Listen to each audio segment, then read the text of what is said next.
iniciar, vamos a orar y vamos a pedir la bendición a nuestro Dios para esta clase bíblica de hoy, que vamos a terminar con la creencia número 4, que ya habíamos iniciado bastantes domingos atrás, y es la creencia Dios el Hijo. Bien, vamos a ver los oficios que tiene Jesús, ¿no es cierto? Como rey, como sacerdote. Vamos a ver esos oficios que el Señor Jesús tiene y vamos a ver algunos pasajes interesantes también en Hebreos, ¿no es cierto?, que se refiere respecto a esto. Así que no se vaya, le invitamos para que siga con nosotros en esta noche. Saludando también aquí a mi mamita. Recuerde que como es una clase, también ustedes pueden aportar, opinar, si desean, ¿no?, en esta clase bíblica. Inclinemos nuestro rostro entonces y oramos. Eterno Padre y cariñoso Salvador que estás en el cielo, gracias por permitirnos en este momento una vez más iniciar con nuestra clase bíblica. Terminaremos con la creencia número 4 y rogamos e imploramos tu bendición. Abre nuestra mente, nuestro corazón, para que hoy podamos comprender, entender lo que tú tienes para decirnos acerca de los oficios de nuestro Salvador Cristo Jesús, quien hoy intercede como sacerdote, como sumo sacerdote por cada uno de nosotros, y vendrá como Rey en gloria y majestad en las nubes de los cielos. Danos tu bendición, lo pedimos y agradecemos. En nombre de Jesús. Amén. Vamos a poner allí inmediatamente entonces acá nuestra diapositiva. Bueno, veíamos en la clase pasada, del 18 de octubre, veíamos acerca de Jesús y su naturaleza humana, ¿no? Vimos la naturaleza divina, y después entonces se habló bastante respecto a la naturaleza humana de Jesús. Y hoy vamos a entrar entonces, en estos aspectos interesantes. Son tres los oficios que Jesús tiene, ¿no? Jesús como sacerdote, Jesús como rey y Jesús como profeta. Y vamos a ver algunos textos, quizás no vamos, como en todos los momentos, no vamos a profundizar mucho acerca de ello, pero sí vamos a ver en términos generales, respecto a estos temas, bueno, y en especial a este tema.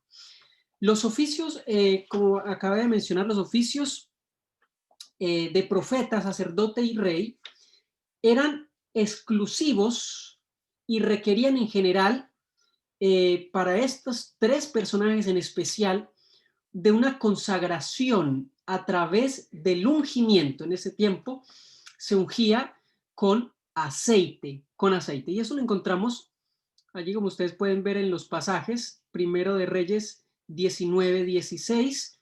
Mi hermano Luis, si nos podría ayudar a buscar este pasaje.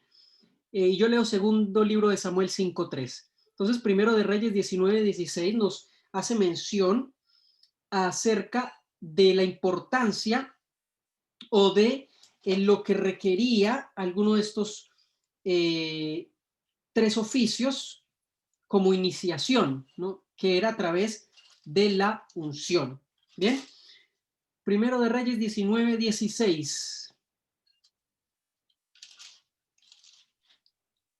Ya, leo entonces la palabra del Señor. Primera de Reyes 19, capítulo 10, versículo 16. Dice: y a Jesús, hijo de Nimsu, ungirás por rey sobre Israel, y a Eliseo, hijo de Safat, de Abel Meholá, ungirás para que sea profeta en tu lugar. Muy bien, ¿ve? Ungirás como rey. Y mira lo que dice segundo de Samuel 5:3. Vinieron pues todos los ancianos de Israel al rey en Hebrón, y el rey David hizo con ellos alianza ante el Señor, y ungieron a David por rey sobre Israel. Ahora, el título para Jesús, un título que es explícito en el Antiguo Testamento, es el Mesías, ¿no? Y el Mesías significa el ungido, ¿no? Es un título que también se le asigna a Cristo Jesús. Así que el Mesías venidero, el ungido, según apuntaban las profecías del Antiguo Testamento, debía cumplir estos tres cargos. Cristo realiza su obra hoy como mediador entre Dios y nosotros por medio de su actuación en calidad de profeta, sacerdote y rey. Cristo el profeta proclama ante nosotros la voluntad de Dios. Cristo el sacerdote nos representa ante Dios y viceversa. Y Cristo, como rey, ejerce la benévola autoridad de Dios sobre su pueblo. ¿Está bien? Vamos entonces a ir al primer punto. Cristo, el profeta. Cristo como profeta. Allí hay algunos pasajes. Mi hermano Luis, si puede ayudarnos a buscar Deuteronomio 18. Yo busco allí Juan 6, 14. Y de una vez también ahí mi hermano Luis,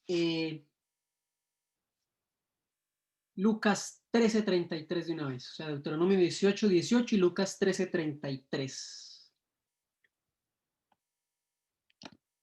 Dios reveló a Moisés el cargo profético de Cristo.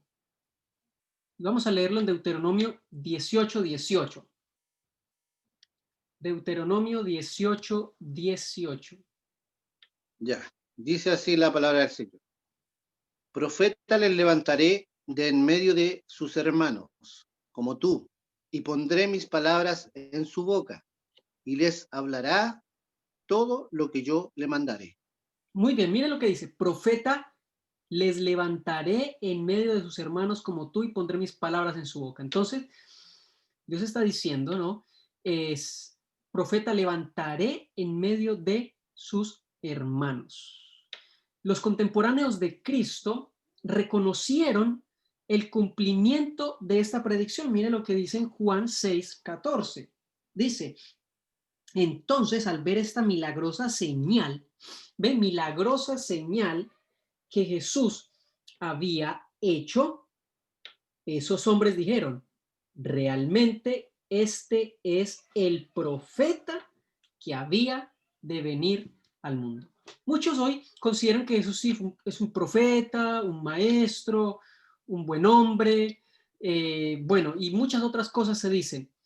Pero lo que nos está diciendo acá la Biblia es que Él es el profeta, o sea, Él trasciende quizás a todos los demás profetas, sin quitar la importancia que estos tenían, ¿no? Pero Jesús no es un simple profeta, es el profeta, es el rey y es el sacerdote, el sumo sacerdote.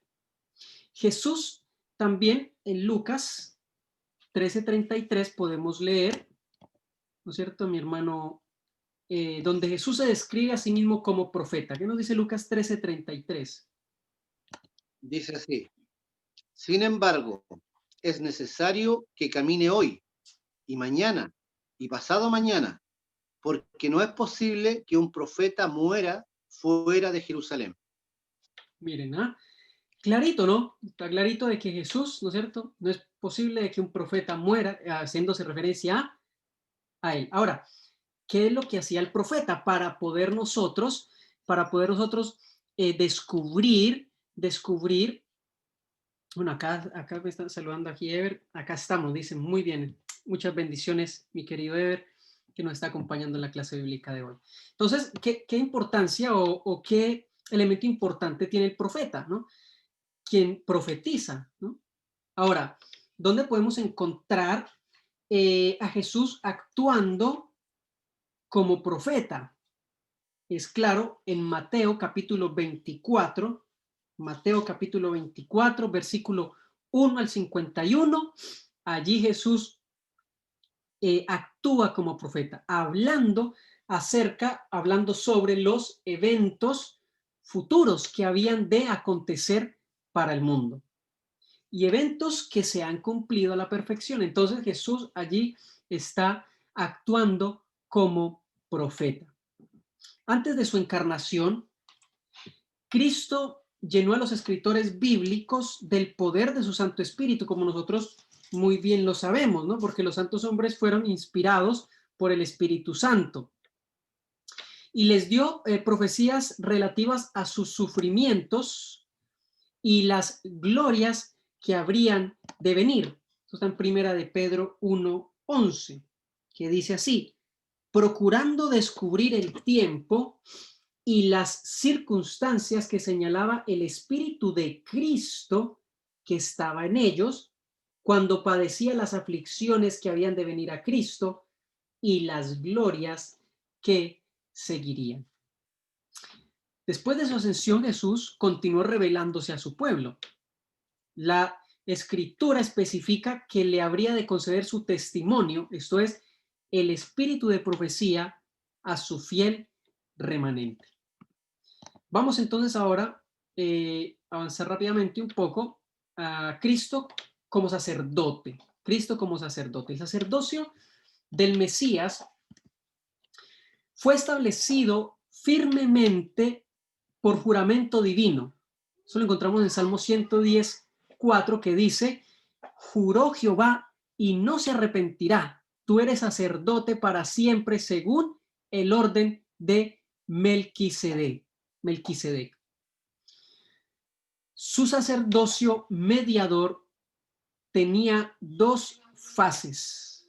El sumo sacerdocio de Cristo tenía dos fases y es el único sumo sacerdote que ejerce en estas dos fases, que es una fase terrenal y una fase celestial. ¿Qué otro sumo sacerdote pudo entrar al cielo con su sangre, sino solo Cristo Jesús?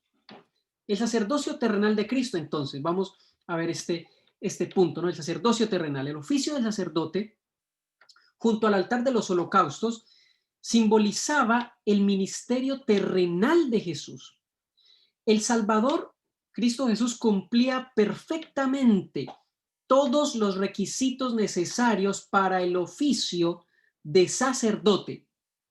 Era verdaderamente hombre y había sido llamado por Dios, actuando en lo que a Dios se refiere, al cumplir la tarea especial de ofrecer, como dice Hebreos 5:1, 4 y 10, ofrecer ofrendas y sacrificios por los pecados, que era lo que hacía, ¿no es cierto?, el sacerdote en el santuario terrenal. La tarea del sacerdote consistía en reconciliar con Dios a los penitentes. Incluso es un asunto que nosotros hoy notamos, ¿no es cierto?, en lo que es un sacerdote, ¿no? Es quien intercede, ¿no? Quien intercede por el penitente, el pecador, ante Dios. Así que la tarea del sacerdote consistía en reconciliar con Dios a los penitentes por medio del sistema de sacrificios, el cual representaba la provisión de una expiación por el pecado. ¿Dónde podemos encontrar todo esto? ¿No? Ustedes pueden buscarlo después. En Levítico capítulo 1, capítulo 4, capítulo 5, capítulo 16, capítulo 17, ¿no? En general, en casi todo Levítico podemos encontrar claramente respecto a los sacrificios, ¿no? Los sacrificios expiatorios por el pecado. De este modo, los sacrificios continuos que ardían sobre el altar de los holocaustos simbolizaban la continuidad y la continua disponibilidad de expiación.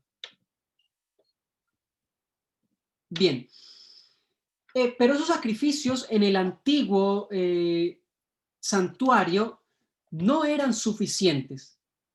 No podían estos sacrificios perfeccionar al penitente. No podían perfeccionar al penitente.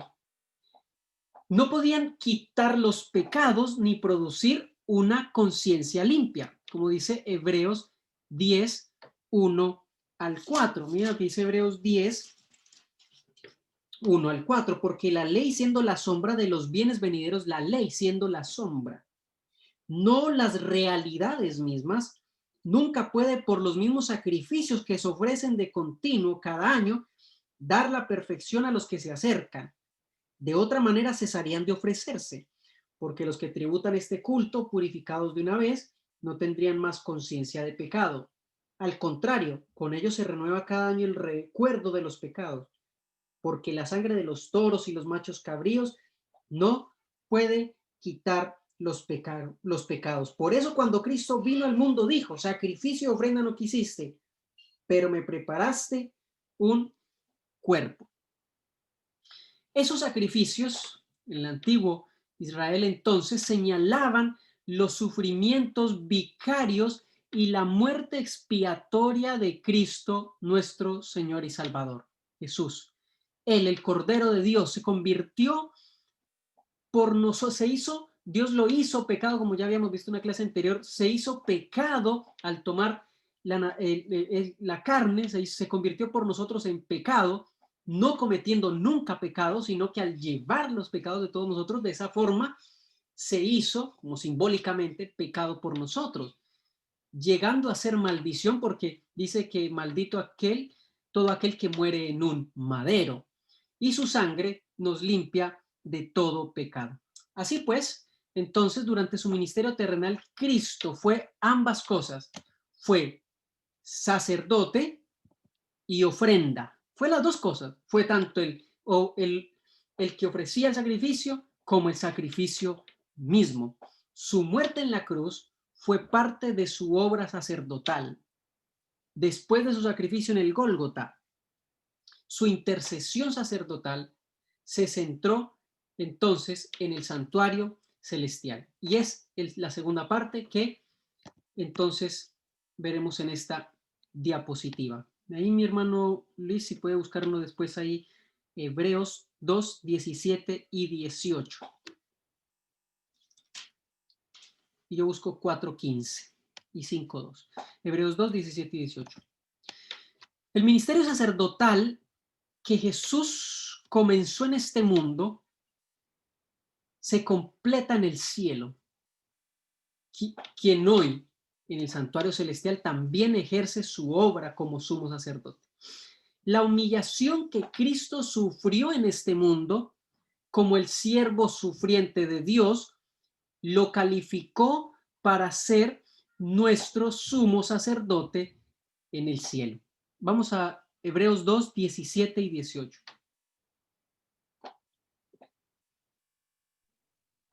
Dice así la palabra del Señor. Por cuanto le era preciso ser en todo semejante a sus hermanos, para venir a ser misericordioso y fiel sumo sacerdote, en lo que a Dios se refiere, para expiar los pecados del pueblo, porque en cuanto él mismo padeció siendo tentado, es poderoso para socorrer a los que son tentados. Muy bien, entonces está claro, ¿no? Es suficientemente poderoso como también socorrer a nosotros, socorrernos e interceder por nosotros también. Capítulo 4, versículo 15 dice, reafirmando lo que acaba de leer mi hermano Luis, porque no tenemos un sumo sacerdote incapaz de simpatizar con nuestras debilidades, sino al contrario, fue tentado en todo según nuestra semejanza, pero sin pecado. Eso es clave para nosotros. Fue tentado en todo, pero sin pecado. Y el capítulo 5, versículo 2 dice, debe poder compadecerse de los ignorantes y extraviados, puesto que él también está rodeado de flaqueza. La profecía revela que el Mesías sería sacerdote en el trono de Dios. Esto lo encontramos en Zacarías 6:13. Después de su resurrección, Cristo, ese Cristo humillado, fue exaltado.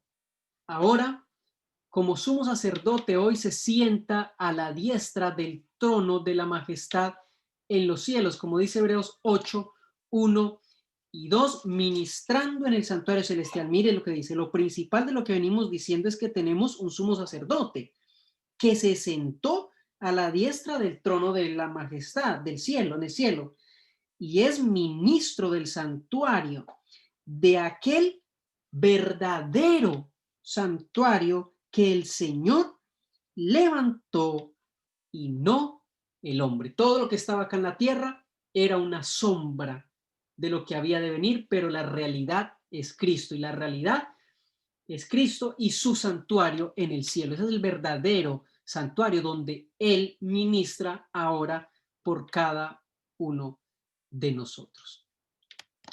Cristo comenzó su obra intercesora inmediatamente después de su ascensión. La nube de incienso que asciende en el lugar santo del templo tipifica los méritos, las oraciones y la justicia de Cristo, que hacen que nuestro culto y nuestras oraciones sean aceptables a Dios. El incienso podía ofrecerse únicamente colocándolo sobre los carbones ardientes tomados del altar de los sacrificios, lo cual revela que existe una íntima conexión entre la intercesión y el sacrificio expiatorio del altar de sacrificios en el santuario terrenal.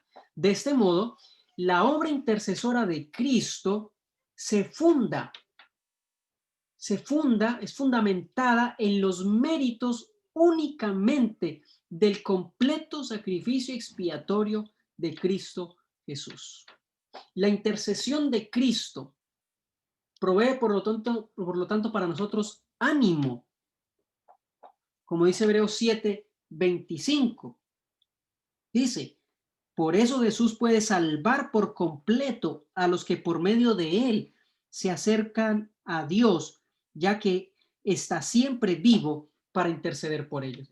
Esto es un pasaje poderosísimo, revelador acerca de que todo aquel, por eso dice Juan 3:16, todo aquel que en él crea. Yo voy a volverlo a leer. Dice, por eso Jesús puede salvar por completo a los que por medio de él se acercan a Dios, ya que está siempre vivo para interceder por ellos.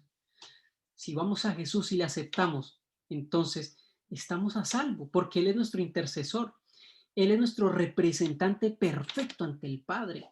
Así que ahora el Padre no mira nuestros méritos, que no hay ninguno, sino que mira los méritos exclusivos y únicos de Cristo Jesús. Cristo Jesús está intercediendo por nosotros. Y hay un pasaje maravilloso que es Juan 16:23 que dice, de cierto os digo que todo cuanto pidiereis al Padre en mi nombre, Él os lo dará.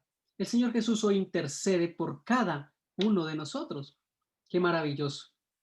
Y ahora Él presenta sus méritos delante del Padre y nosotros de esa manera no somos condenados, sino somos herederos en Cristo Jesús, salvos de la penalidad del pecado que es la muerte. Somos salvos en Cristo Jesús.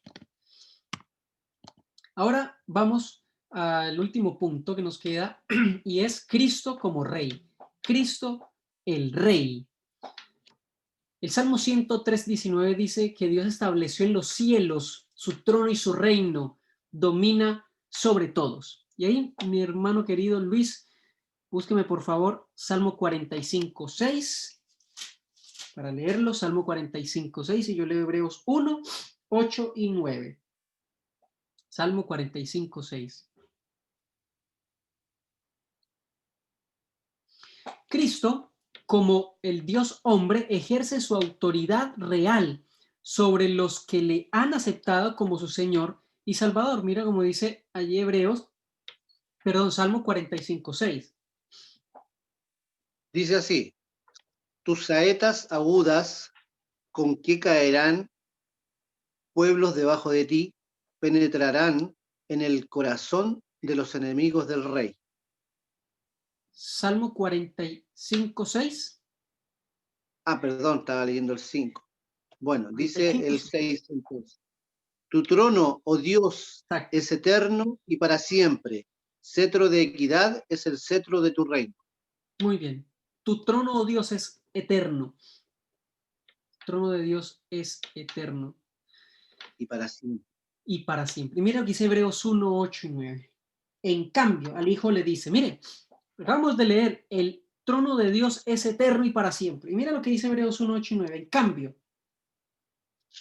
al Hijo le dice, tu trono, oh Dios, es eterno y para siempre, cetro de equidad, el cetro de tu reino. Este pasaje es suficientemente claro, poderosísimo respecto a la divinidad de Jesús. En cambio, al Hijo le dice, y leo desde el 6, en otra ocasión cuando introduce al primogénito en el mundo dice, adórenlo todos los ángeles de Dios. De los ángeles dice, ¿quién? El Padre. Hace a sus ángeles espíritus y a sus ministros llamas de fuego. En cambio, al Hijo le dice, tu trono, oh Dios, es eterno y para siempre, cetro de equidad, el cetro de tu reino. El 9, amaste la justicia y aborreciste la maldad. Por eso te ungió Dios. ¿Quién era Jesús? El Mesías, el ungido de Dios. Tú, Dios, con óleo de alegría más que a tus compañeros. También le dijo, tú, Señor, en el principio pusiste los cimientos de la tierra y los cielos son obra de tus manos. Podemos seguir leyendo. Para tener la claridad suficiente de que Jesús es Dios. Jesús es Dios. Y vendrá como Rey de Reyes y Señor de Señores, sentado en el trono. Es maravilloso. Es maravilloso. Este pasaje de Hebreos es poderosísimo. Tu trono, oh Dios, es eterno. Y de eso dice el Padre del Hijo. Dios establecerá, por lo tanto, al Mesías en su trono por decreto divino. Como dice el Salmo 2, 6 y 7 y Hebreos 1, 5. Le dice, porque ¿a cuál de los ángeles dijo Dios jamás? Mi hijo eres tú, yo te engendré hoy y otra vez yo seré su padre y él será mi hijo. Y el Salmo 2, 6 y 7 dice, yo he puesto mi rey sobre Sión, mi santo monte. Así que es claro aquí que Jesús actúa como rey en su segunda venida, ¿no? A la Virgen María también es interesante lo que dice Lucas 1:33. Allí el ángel Gabriel le anuncia que Jesús había de ser ese gobernante mesiánico, diciéndole, reinará sobre la casa de Jacob para siempre. Eso dice Lucas 1:33, y su reino nunca tendrá fin. Por tanto, se describe su calidad de rey por medio de dos tronos que simbolizan sus dos reinos. Hebreos 4:16, el trono de la gracia representa el reino de la gracia. Y su trono de gloria en Mateo 25:31 representa al reino de gloria. Y vamos a ver brevemente estos dos reinos, el reino de la gracia y el reino de la gloria. En cuanto el primer ser humano pecó, se instituyó en el reino de la gracia, porque dijo, el día que comáis de él, de cierto morirás. Tenía una condena, ¿no? De cierto morirás. Pero en ese mismo momento, también Dios proveyó de la gracia, Bueno, aquí saludo aquí a mi gente, aquí en Instagram, que están conectándose un poco tarde, pero llegaron. Y Cristian llegó un poco tarde, pero llegó, ¿no? Dice, aleluya, mi pastor, dice el Marcelo. Y bueno, mi tío que está por allí también, mi tío Mauricio, y mi tío Jair también, Academia de los Profesionales, que están conectaditos por allí. Bienvenidos. Estamos acá en nuestra clase bíblica hablando acerca de Dios el Hijo. Entonces vamos a estos dos reinos, el reino de la gracia y el reino de la gloria. Entonces, Adán y Eva pecaron, desobedecieron, y allí inmediatamente se instaura el reino de la gracia. pasó a existir este reino de la gracia gracias, valga la redundancia, a las promesas de Dios. Vamos a leer esta promesa poderosa, Hebreos capítulo 9, versículo 15 al versículo 18.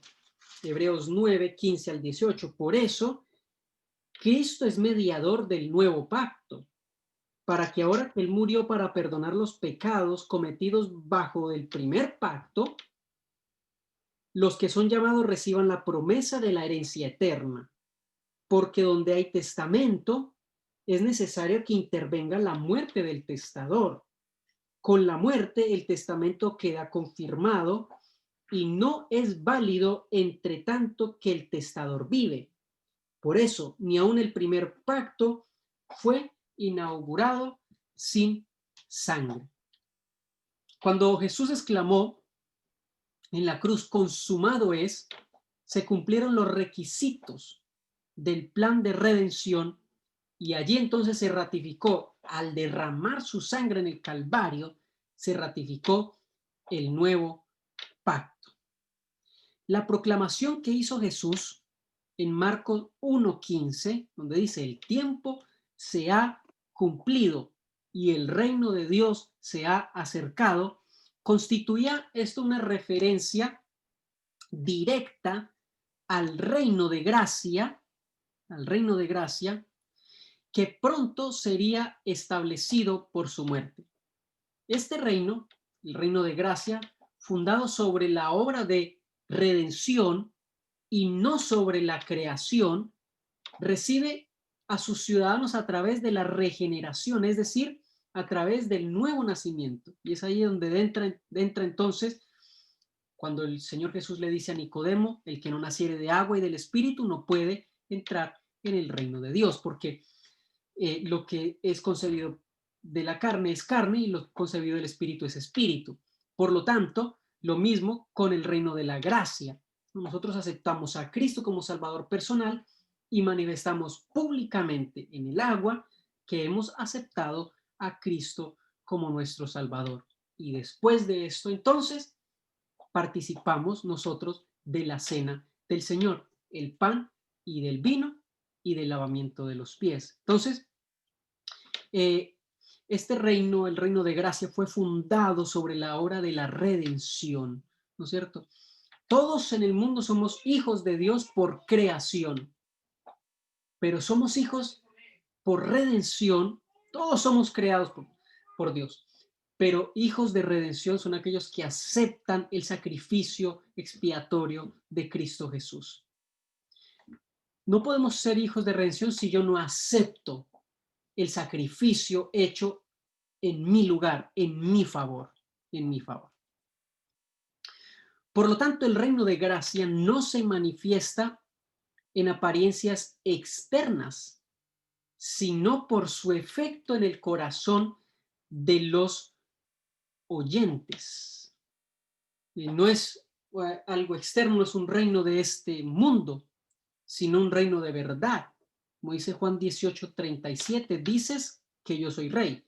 Yo para esto he nacido y para esto he venido al mundo, para dar testimonio a la verdad.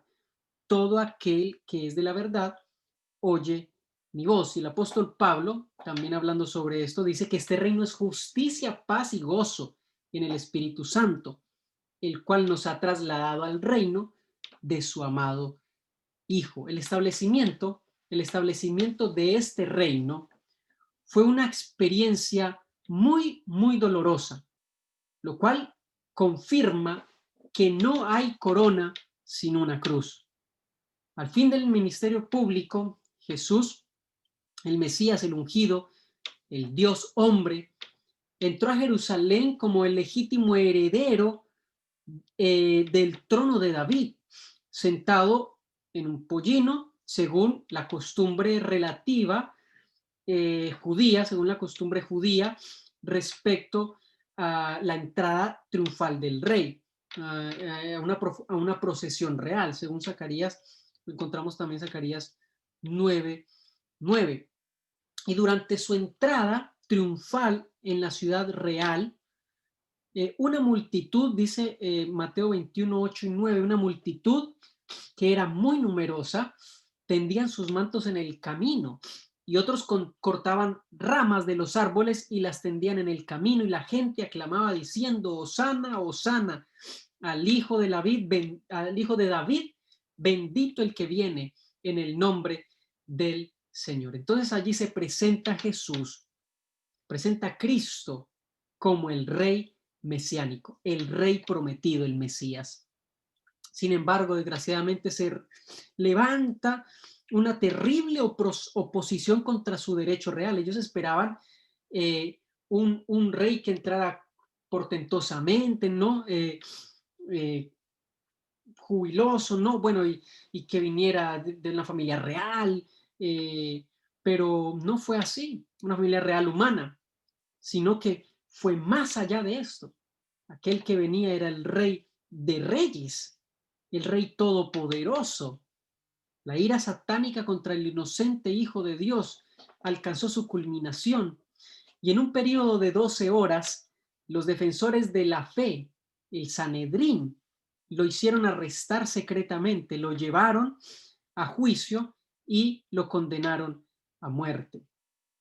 Durante su juicio, Jesús afirmó públicamente que era el Hijo de Dios y el Rey de su pueblo. Esto lo encontramos en Lucas 23:3, Juan 18. En respuesta a su afirmación, se burlaron de él, como sabemos nosotros lo que sucedió, vistiéndolo de una ropa real y coronándolo, no con una corona real, sino con una corona de espinas. Juan 19:2. Su recepción como rey fue una burla sumamente cruel. Los soldados lo golpeaban y lo saludaban burlosamente, diciendo: Salve, rey de los judíos. Y cuando el gobernador romano, Pilato, lo presentó ante la nación, ante el pueblo judío, diciendo: He aquí vuestro rey, su propio pueblo lo rechazó en forma unánime y clara, vociferando: fuera, fuera, crucifícale, crucifícale. Su propio pueblo, a través de la más profunda humillación, que fue esa muerte en la cruz, Cristo estableció el reino de la gracia. A través de esta cruz del Calvario, Jesús establece este reino de la gracia. Queda al descubierto las infamias de Satanás y la crueldad al hacer morir a Jesús. Poco después de esa cruel humillación, terminó todo esto en exaltación. Cuando Jesús llega al cielo con su sacrificio, todos los ángeles se postran, todos los ángeles del cielo, todos se postran delante de Jesús cuando lleva su sacrificio perfecto al reino de los cielos. Acá le rechazaron, pero allá los ángeles se postraron delante de la majestad del cielo.